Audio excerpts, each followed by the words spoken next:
Polished Woman Show. I love it when it's Monday because that's when I get to do my purpose and help you women out there. And I don't know what you've been, going through the past few weeks or months or days, but I hope our guest for today and our topic for today will inspire you somehow, because this is really a good story what we're gonna share with you. It's choosing to change course. So I think all of us have been stuck in a rut at some point, right? Maybe you were working a job that left you feel depressed. Maybe you were in a relationship where you didn't feel fulfilled. Maybe you were at a low point in your life when you just wanted something more. Sometimes it's easy to move past this, and other times it feels like we may never break free.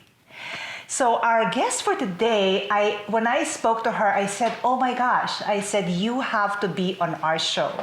Because I feel like she felt like, when I spoke to her, I felt like she was walking in circles, navigating a life that is not about her anymore. It's about, everything is about the people around her, her husband, her children, her family, her friends, and even because she is a former dentist, even her patients. In fact, I think her whole life is all about her patients. And she stopped taking care of herself. She stopped taking care of what is good for her and what she thinks her purpose in life is. But she said something to herself that really ignited my thoughts, and I really am like, I want this beautiful women to hear this, all of you. So here today on our show, as we listen to her story, please welcome Negeen Papehn. She is an author of 5 books. Oh my gosh, Negeen, welcome to the Polished Woman Show. Hello. Hi. Thank you for having me on the show. Happy Monday. I know there's so many things that's happening in our world right now. Yeah. And all we do is pray for everyone and pray for peace, guys, pray for peace. But for now, I want to share with you a beautiful story that hopefully will inspire you and inspire you, all of women out there, about your story, because I know a lot of women are actually in her situation right now. I used to be in your situation, by the way. And I know that, I want them to hear your story. And I know that this will really encourage some of you women to maybe switch or shift into another course. There you go.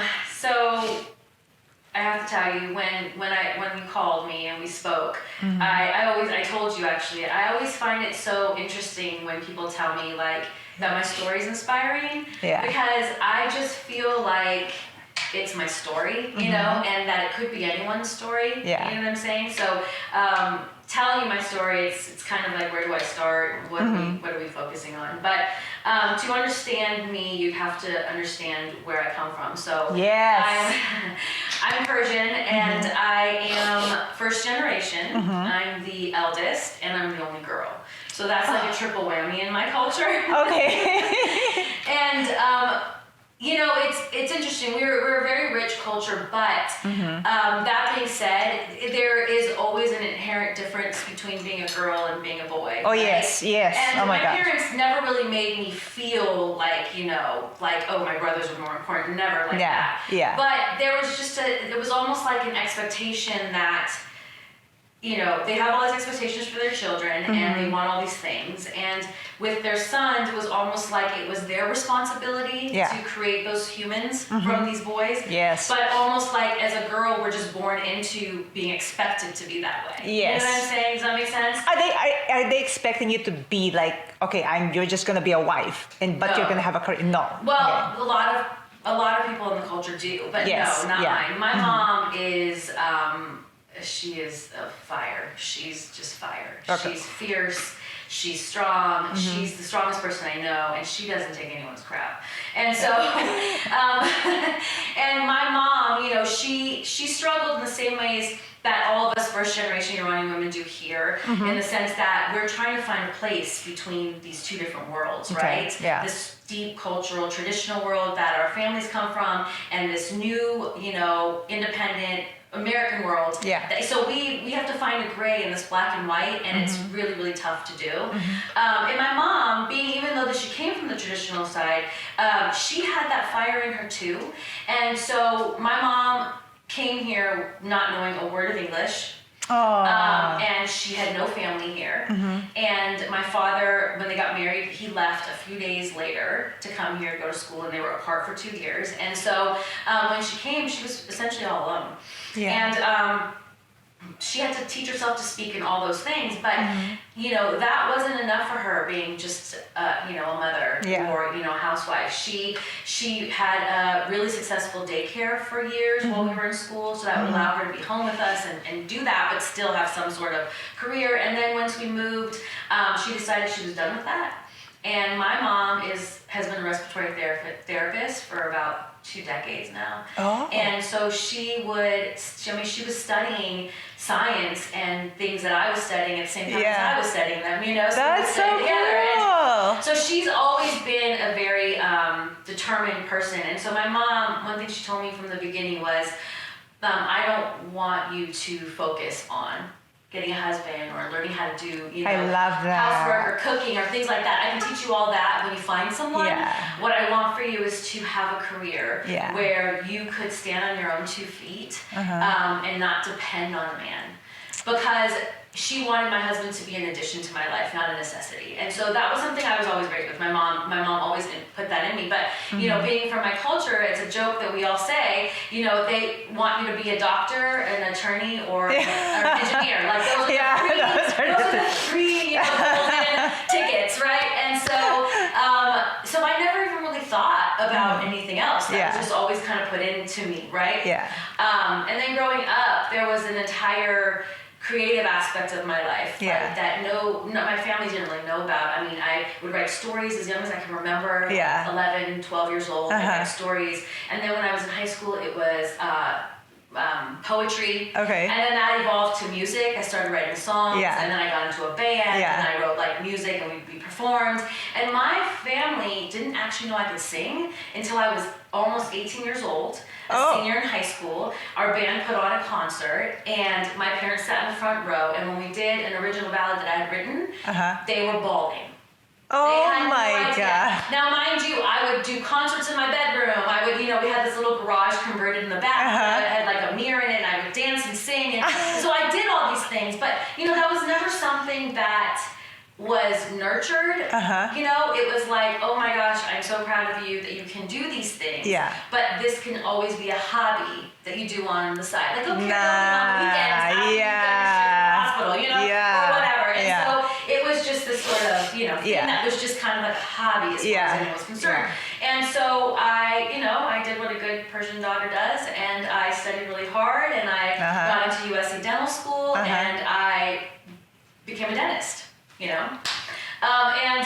And I did that for a long time. And a year before I graduated dental school, I met my husband. I married my husband. I met him right before I started dental school, and then I married him a year before I graduated, and a year after I graduated, I had my first son. So life just started. I had to be a grown up right away. Right away. And it, things got real. It was being a wife, being a mother, being a daughter, being a sister, being a dentist, and it was these hats that just kept piling up on my head. And to the point where I felt like I was almost a circus act, standing there trying to keep these hats from falling over and juggling knives at the same time, And it just, there was no space or room for me. And I just gave and gave and gave. My job was giving, my life was giving. Everybody needed something. And I had been so... it was so ingrained in me to give, that I didn't know any different. And around my mid-30s, probably later 30s, because I'm 44 now, I started to feel suffocated. Truthfully, I could not breathe. It felt like someone was sitting on my chest, and I was having breakdowns, crying and just unhappy and just and on top of that, my second son, when he was born, at 18 months, he got really sick. And by 2 years old, he was diagnosed with Crohn's disease. So then all of a sudden, being the mother of a chronically ill child was another hat on top of my head. And those years of trying to get him the right doctors, get him the right medicine, fighting everyone, to calling insurance. I mean, it was just a full-time thing, and it consumed me. And those were some really dark years where I didn't know whether I was going to make it out of that, my marriage was going to make it out of that. I didn't know what was going to happen to my son. There was lots of praying, lots of deals being made with God, lots of give that to me and take it from him. And it was a really, really hard time. Lots of guilt because my others, they're only 2 years apart. So I had 2 babies. Yeah. Do you know what I mean? And so as I spent all this time doing these things for my youngest, I was away from my oldest, and it was a nightmare for me. And my mother actually was my rock. That woman, I can't do life without her. And I can't do life without either of them. My father is a rock in a whole different way. But in this particular situation, she held my hand. She spoke when I couldn't. She dealt with, I couldn't even speak to family, calling to see how he was doing, because the next person that told me he was going to grow out of it, I was going to crawl to the phone and strangle.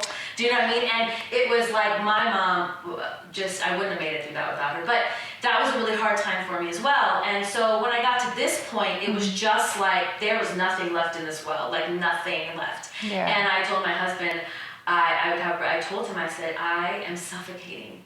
I can't breathe. I feel like I have nothing left for me. That I've lost who I am. I don't even know who I am. And I just want to get in the car and I want to run away. And I just want to go, right? Not that I would, but that's the feeling that I had, And it was this random night. So we had some friends over and we were outside talking, and I was telling a story about something that had happened. And one of my friend's husbands looked at me at the end of the story and said, Negeen, you should really write a book.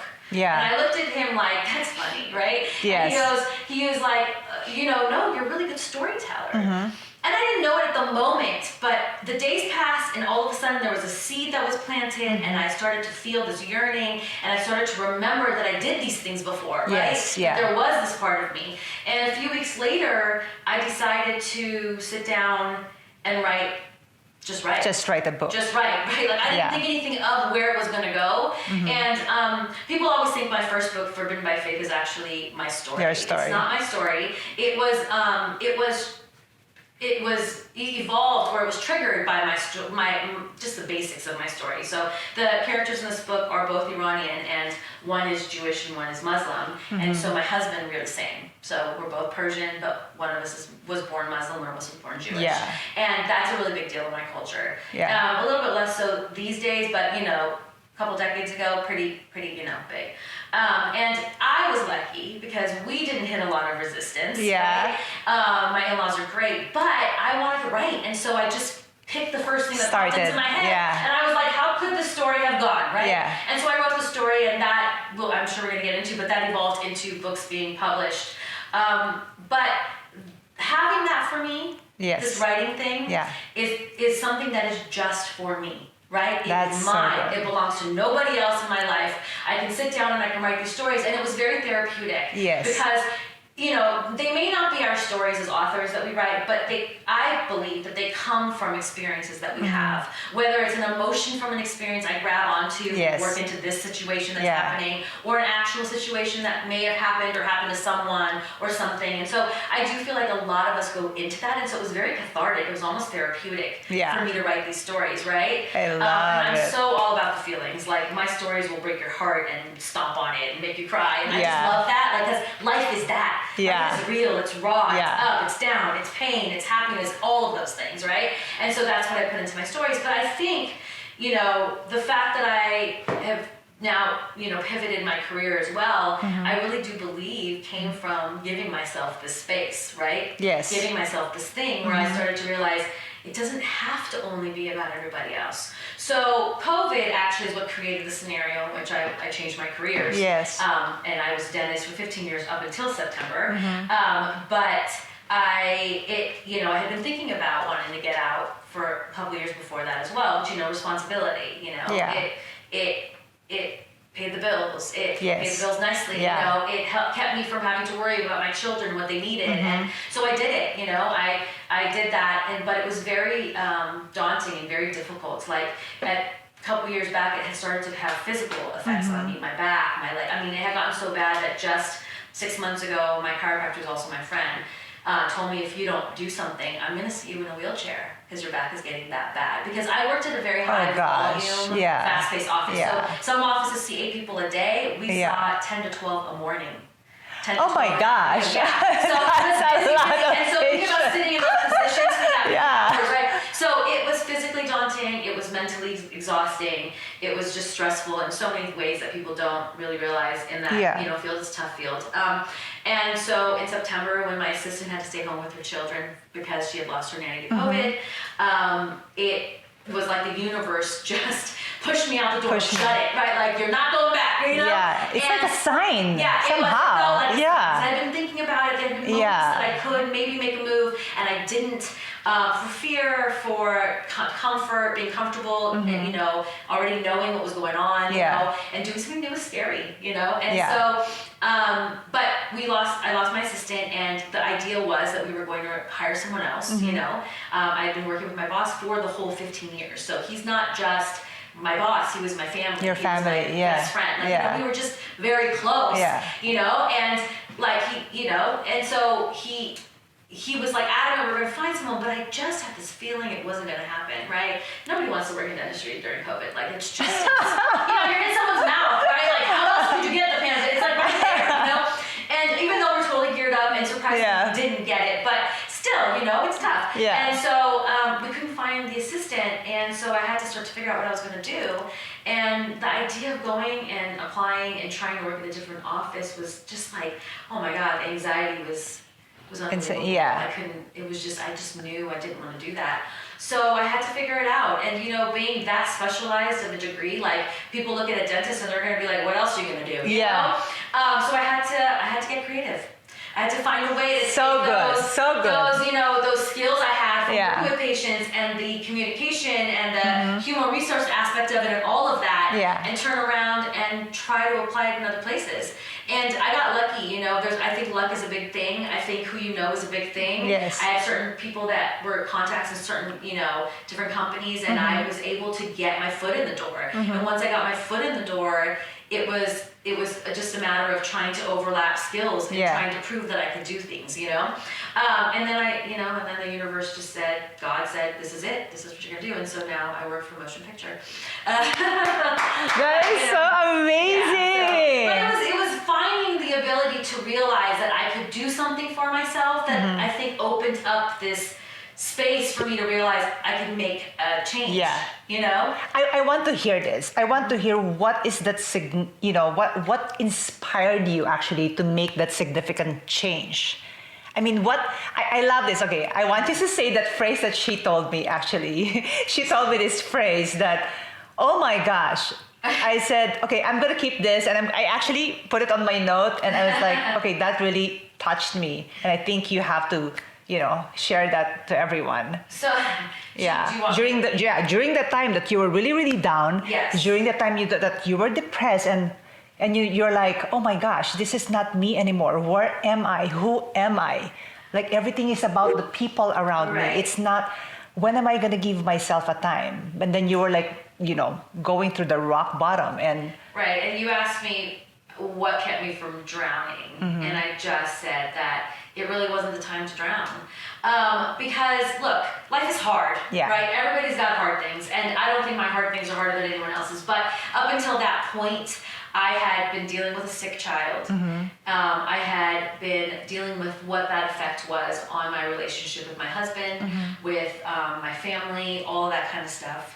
I had lost someone who was very close to me. I told you this in my mid-20s, who was like my person. He was like he was my cousin, but he was my I call him my soulmate. And you know, there were so many hard things I had to deal with that I never even thought that I was going to drown. I felt like I was drowning, but I don't think I ever thought I was going to drown. I don't know if that, you know, because you just can't drown. What is the alternative? What are you going to do? you said it wasn't time yet. Yeah, it wasn't time to drown. It wasn't, Yeah.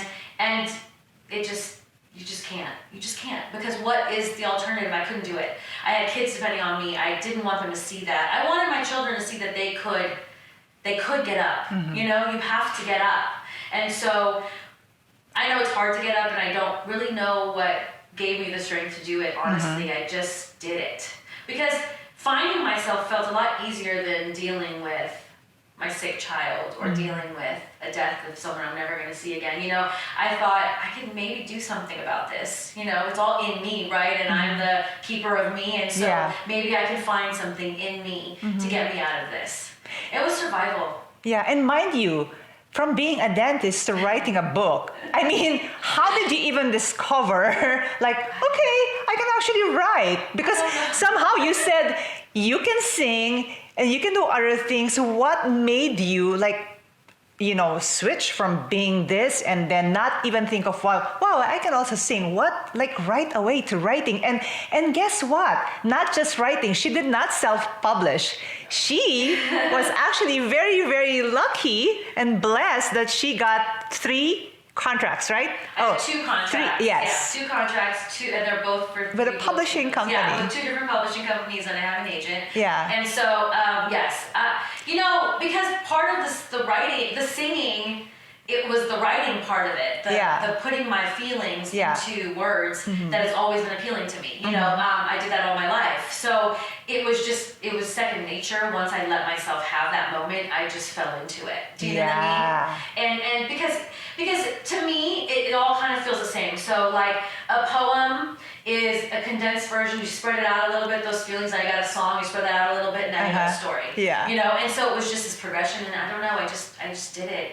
I really didn't think I was going to get to the point where they were published. I just thought, I need to do something. Yeah. You know, whatever that is, to pour my feelings into, that maybe are just 2 hours in a day that are mine. And it just... How many, can I ask, like, okay, can I ask for somebody who wants to be a writer or to, you know, to write a book, how did you start this whole process?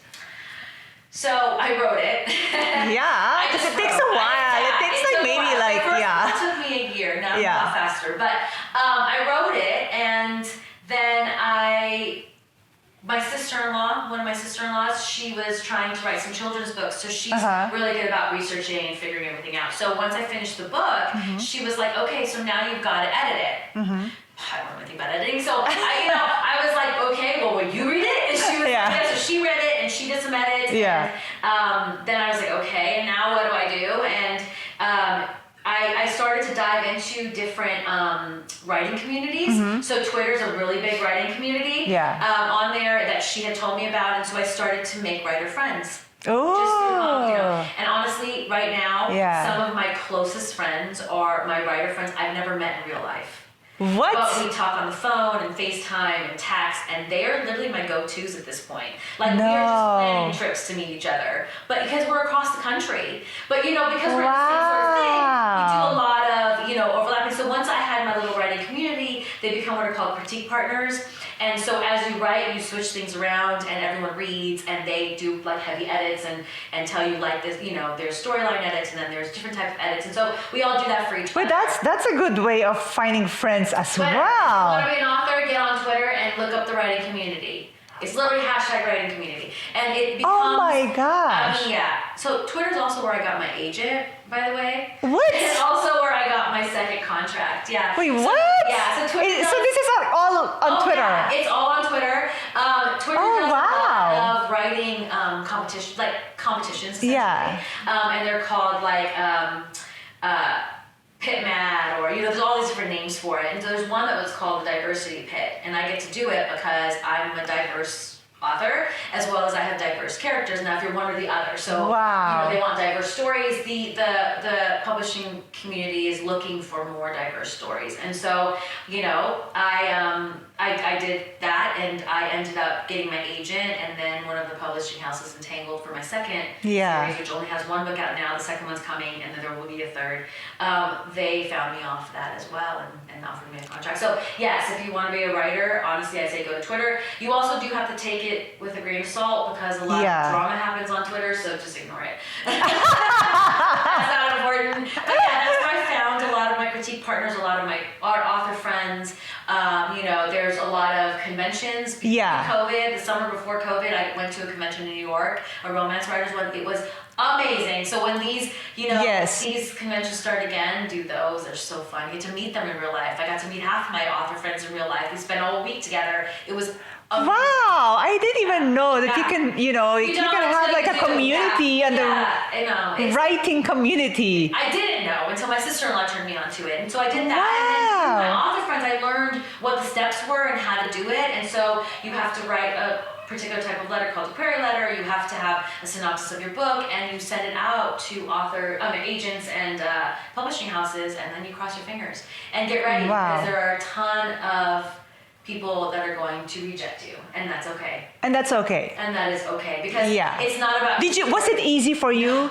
God, no. Okay. No, thank God for my author friends. Yeah. Because honestly, I almost threw in the towel 10,000 times along the way because I was like, oh, I suck. Nobody wants this. This story Yeah. sucks. Forget it.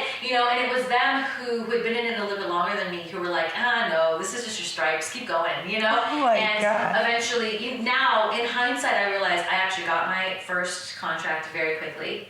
I only had to... You're so lucky. I'm saying luck. I There's know. There's a lot of luck. There's a lot of timing, a lot of universe happening, a lot of God, all those things, but everyone has a time, and I love that you love God. I love that you're a believer. Wait, so how about your family? Was your husband, me, I'm very pro-marriage. Was your husband more he was excited about you, the switching of career because you get to spend more time with him, and then the kids and the family. How was that? He wasn't, he was excited for me this time around. Yeah. When I was originally thinking about changing careers a couple of years ago, I think I was a little more nervous because it's a two-income household. Yeah. We're partners. Yeah. In my house, we both are 50-50. Yeah. And so we work hard to give our kids the life that they have, and so I think he was a little nervous about what that would look like. But yeah, he's totally excited about this for me. He's he can see that I'm so much less stressed out. Yeah. And, it's new and it's scary, and sure, there's the stress of learning it all. Yeah. But at the same time, it's just different because if I don't have to, everything I do isn't going to affect another human being, and that's a really big responsibility to have on you that people who are not in the medical field don't realize that we carry every single day. So it's so funny because I actually have someone that I'm close to, and she's a doctor, but she always complains I really love my job, I really want this, but I wish I'm doing something else. I'm gonna have her watch this one and say, hey, look at this girl, literally from being a dentist, she's a doctor too, and switching to a new one. But okay, so if someone is out there watching right now and she feels very down and how can I do this? I don't know anything. I'm just a mom. There's a lot of them out there. I'm just a mom. How can I take care of 3 kids and then work at the same time? And telling me that I'm gonna give up this, not really give up the kids, but give up a little bit of time for my kids and doing what somehow I want that will make me happy. My advice would be that you deserve it. I love that. You deserve some Yes. time. It takes a long time. Look, I come from a culture that is all about giving of yourself to your family, and it creates these amazing families. Don't get five people in the family I was born in, my parents and my brothers. We are fierce army. That's what it feels like to me. We face nothing alone, and there is always this feeling of support and I will never actually fall. My father will figure out how to fix anything for me. Yeah. Or for all of us. He's, they're just both super supportive. My brothers are just, I am so blessed. I always say, and I always tell them, I do not know what I did in my last life, but whatever it was, God really thought I deserved this because my family is amazing. And so, yeah, it's super important. But at the same time, you're super important. And Yes. if you can't have an identity, then you can't be your best version for anyone else. So there are sacrifices that have to be made. There is a little time that you have to give up. There is, a lot of work you've got to put in. And the idea of not knowing anything, I think that's crap. That's not true.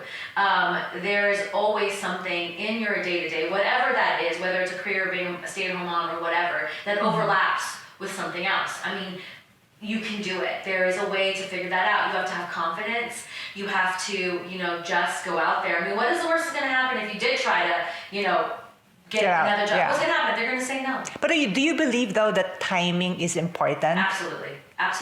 Okay. Absolutely. This was not a move I would have made when my children were younger. Yes. This is not a move I would have made, when we were not financially stable. This is not a move I would have made. And you know what? That's just life. Sometimes you just can't do it when you want to do it. So find a littler thing to find your own, identity. Like for me, writing, yes, it's a career. Doesn't pay that well, just FYI if you're trying to be unless you're like a, bestseller. Yeah. Everybody buy my book so I can be one. Yeah. But it's not an author. It's Yeah. not, but it was something for me that I could do at the same time as all the other things I was doing that just let me find myself a little bit. So whatever that is, do it. You deserve it. You get that hour or that 2 hours or that, couple days a week or whatever. Just for yourself. Yeah. I love that you said the little that. things. You got to find the little things until you can do the big thing. I love that you said that this is something that you own. Yeah, and you did it. You did it by yourself. This is so wonderful. Now I know that you're in a motion picture. Okay, like talking about switching. Now an author, and then now in a motion picture, right? So now you have a totally different career now. Totally different career. Yeah, I do. And again, a little Yeah. luck. Yeah. A mutual contact, timing. And it just happened, and I honestly don't ask me how because I really don't know. Yeah. I'm not sure. I'm super excited about it. I'm not going to question it. And yeah, so now I'm the director of special projects for one of the departments in motion picture. And I love it. Yeah, it's a newer position that was created for me, and it allows me to be creative. And so I'm figuring it out as I go, but it's super exciting. Yeah. It's now you're using the art in you, the artistic part, the Absolutely. creative Yes. part in you. This is a very, very good question that I want to ask her. How important was wanting or needing something new in your desire to make a change in your life? This is really important. Yeah. It wasn't a desire; it was a necessity. It wasn't a desire; it was a necessity. I think a lot of times we go into survival mode, right? Because it's hard being a woman, it's hard being a mom, it's hard being a wife. It's just, we're in this world where They think it's easy, it's not. No, it's not. Yeah. And, we're in this world where we're expected to do something fabulous with ourselves and have careers, but at the same time we're expected to be a mom and take care of everything. And so, we're not held to the same standards as men are, and so it's a lot. And I think that it was a necessity. It was something that just had to happen, like breathing, for me. If I didn't do it, I may not have gotten out of that. I may not have been able to pick myself back up. Like I had to grab onto something, I love this whole thing, you guys. I know a lot of you, maybe a couple of women out there are feeling like, you know what, I'm done. Like, I'm done with life. And, how many people are like having suicidal thoughts, and we're losing a lot of women, actually. Yeah. And even in my country, who does not actually believe in this whole, we don't have therapists in my country, in the Philippines, not much. In fact, I just interviewed a friend of mine who her son just committed suicide as well. And they just thought that it's the end, that they can't do anything else, that this just ending our life and everything is like the answer, but it's not. you have so much purpose that you can actually do here on earth. And I believe that each one of us have something, like some sort of like a purpose, and not just like not just, of course, taking care of your family, being a mom and being absolutely. a wife is like that's your number one purpose. But there is somehow out there. Yeah, right? Absolutely. I actually believe a lot in energy, and I think, I try to be very in tune. So like I can feel my energy connect with another human being, and it'll be, from all walks of life. It's not just like, it could be anyone. And there's just this moment where I feel this connection, and I think there's a purpose in this connection for me. I'm going to be someone for them, or they're going to be someone for me. Yes. And whether it's just that one conversation or a friendship or a long, whatever it is. But I do believe that that's what this life's all about. It's all about making those connections. It's all because, it really depends on what you believe. I believe there's somewhere else. This isn't the stopping point. This is just the train station. And so for me, I think that our purpose is to make those connections, and in those connections, we help each other in ways that we may not even know we're doing. And then that's your purpose. That's your purpose is to do that. Oh my gosh, that's I cannot believe it's already like 30 minutes. Wait, before I ask her the last advice, I want to show. Okay, can we show your book? Yes. Oh my gosh. So, this is the Forbidden Love series. Faith is the first, and then you've got Destiny and Time. And essentially, the characters from these go into having their own stories in these. And they're all about all my this one is set to music. This is my romance rock star series. This is the first in this one. The second one is coming. It's called Guard Her Heart, and then there'll be a third. And they all have Iranian women as their main characters, and they're all first generation. The reason I wrote these stories is because I wanted to show a light on my culture in a different way, right? So you only ever see us in movies and, out in the world as these bad people, right? Like the terrorists. No, oh my God. You see us also with my therapist, by the way, is an Iranian. Or you see us, you see stories set in the Middle East and the countries that we come from. And I wanted people to see that there are what we're like here, trying to find our way amongst all these different things, trying to be, in the new age at the same time as still holding on to our traditions and all the troubles that the women see. It's really tough to be an Iranian woman trying to figure it out. And so all of these books are essentially that. They're literally some Iranian woman trying to find her way through. Oh, I love that. Navigate, get independence, Get independence. It's so hard to move to a foreign country, not knowing anybody like your mom. Can you hug your mom for me? Because I'm like same thing. I moved here not knowing English is my second language, not knowing anybody. Of course I have my kids and husband, but it's like really tough. It took me a while. Yeah. But now you're the daughter of someone who had to deal with that. Yeah. You know what I mean? That's oh my God, that is so hard. You're stuck in this trying to figure it all out. Yeah. Okay. Can you tell our viewers three advice for them to take home for today? 3, okay. I am going to say, first of all, I'm like everybody else. I don't really think I did anything spectacular that no one else could do. I think you all can do that. So I would say you're worth it. You deserve it. Take a moment, even if that's a small little thing, and find what that lifeboat is for you and start. It's the small things that will accumulate that will become big and will make you find yourself again. As women, I think we really need to find ourselves. I think have a voice.